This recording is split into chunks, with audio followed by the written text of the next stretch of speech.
Hello guys! Ngayon, i-share ko yung experience ko dito sa ACC. Ayan, kung makikita nyo, bawas niya kasi ginamit ko nung karaan. Ngayon lang ako gagawa ng video. So ito, bali 2/3 na lang ito ng ginamit ko kasi binawasan ko to ng 1/3 na karaan. So may mga nagtatanong kasi sa akin kung paano daw ipa-volume yung ACC, kung paano i-prepare. So ito nga guys, alam niyo sa ACC, nakakatuwa kasi hindi siya mahirap tanggalin sa package niya.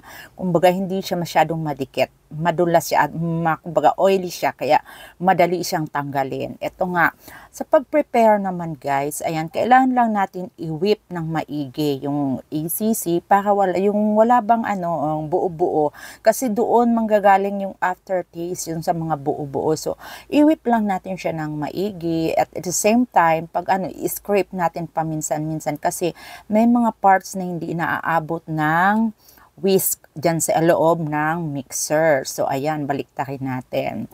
Hindi din siya mahirap tanggalin sa kasi hindi siya madikit. Hindi katulad ng ibang whipping cream na sobrang madikit. Dati kasi akong user ng other brand ng whipping cream. So, wag na natin banggitin. This is not a paid video. Kung baga sa gusto ko lang din i-share yung experience ko. Kasi baka gusto nyo din, experience, matutuwa kayo.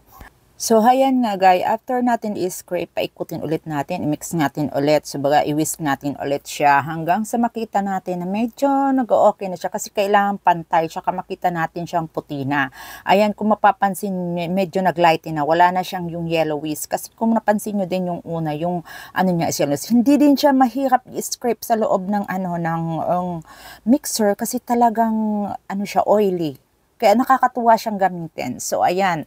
Iyan natin, then paikutin ulit natin. Lang natin guys, ituloy lang natin hanggang makita natin talaga yung lighten niyang hinahanap natin, yung sinasabing white. Ang nakakatuwa dito kasi talagang puti siya. Ayan ha, kumbaga makikita nyo, in-scrape ko lang siya paulit-ulit hanggang makita natin na wala na talaga siyang buo-buo. Kasi yun ang dapat naman talaga sa mga ganitong paste na kumbaga kung frozen whipped cream na paste siya. Ayan ha. Inulit lang natin hanggang sa mapansin natin na wala na siyang buo-buo.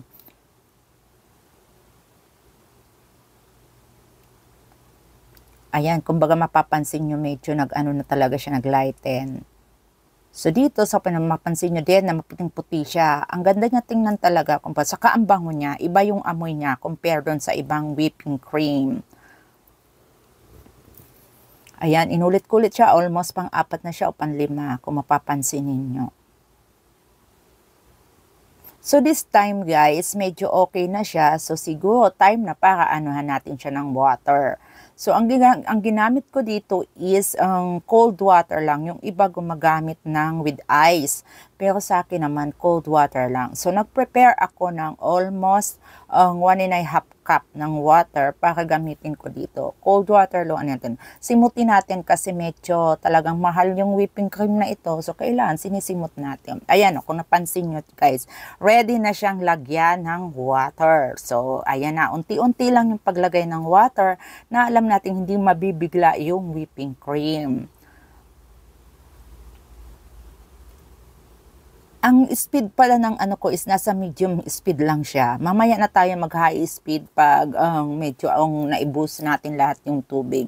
So na ako dyan ng isang cup na tubig. 1 cup na ang nailagay ko. So, antayin natin. Kung napapansin niyo guys, ayan, nagbo-volume na siya. So, nakakatuwa siya kasi talagang talagang makikita mo yung kakaibang niya, saka yung aroma niya.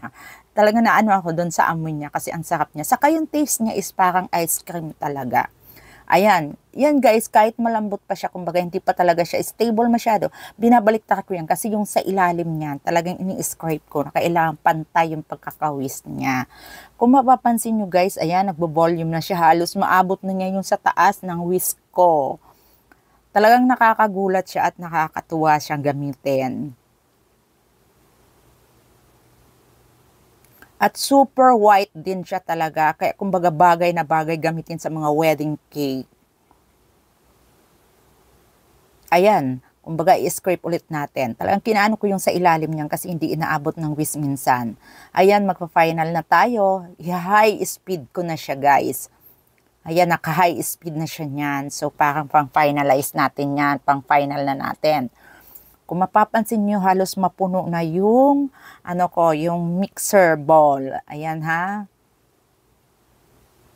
Kasi may mga nag-message sa akin kung paano daw. So, ito share ko lang din. Shout out nga pala dyan sa mga katulad kong bakers na hindi pa masyadong mga expert pero naghanap lagi ng panibago. Ayan na, ready na siya guys. At alam nyo ba, yung na yan, yung 2/3 na yan, ang na-cover niya na ang cakes, ang ginawa ko, ito lang naman guys, ito ang na-cover niyan. Ayan, isang 3-tier cake and a cupcake. Thank you for watching.